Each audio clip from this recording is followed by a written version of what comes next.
Number one, saan nanggaling ang 990 kilos of shabu na nakuha sa opisina ni Mayo?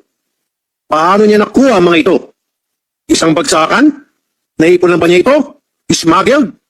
Sino-sino mga kasabwat niya sa pagkalap ng mga droga na ito? Number two, bakit magkaiba ang mga kwento tungkol sa pinuslit ng mga shabu mula doon sa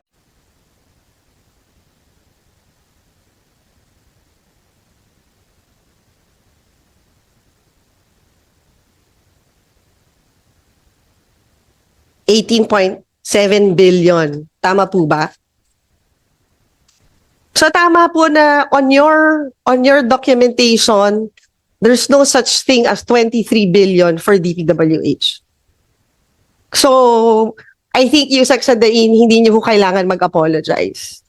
Because Ito yung presentation nila.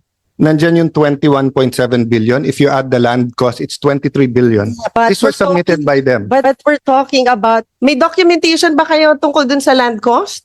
Dumadaan ba sa inyo yung pera ng land cost? Senator Nancy, ang present Mr. niya... Chairman, what we're, Senator Nancy, ang present Mr. niya... Chairman, what we're talking about building, hindi yung please, trabaho. Ma'am, let's calm down so that we can get the numbers right.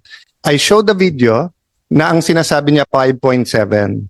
Which mismong yung dokumento... Mr. Chairman, even if dun sa document na hawak mo, there's no 23 billion. 21.7 billion and then 23. You're reacting to what Senator Escudero said na 23, which was submitted to us by the SCT, which were all your staff, and which I released to the media. And you've been going around saying mali numbers namin. So kung mali, correct it. Pero ang nagbigay ng number sa amin, staff mo, and you've been going around telling people, saan ba namin nanggaling? Eh, nanggaling nga sa staff mo.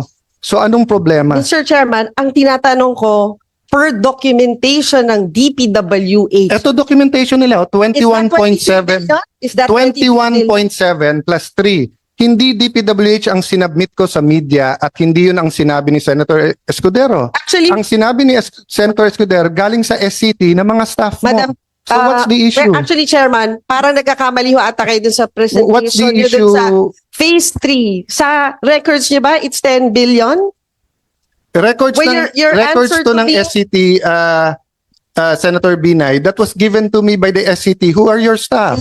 Wait, So what's Mr. the Chairman, problem? No, ma'am, ginugulo mo yung hearing eh. Wala namang kailangan magulo. Yan ang sinubmit sa akin. So kung sasabihin mo mali, edi ano yung tamang number? Sir Yan Chairman, po ang sinubmit sa akin, galing ng staff Kung mo. usapan natin ngayon, yung Yung side ng DPWH. Yes, and ang So- pinag-uusapan namin ni Sec Sadain, yung sinabi niyang 5.7 na 7 point something pala.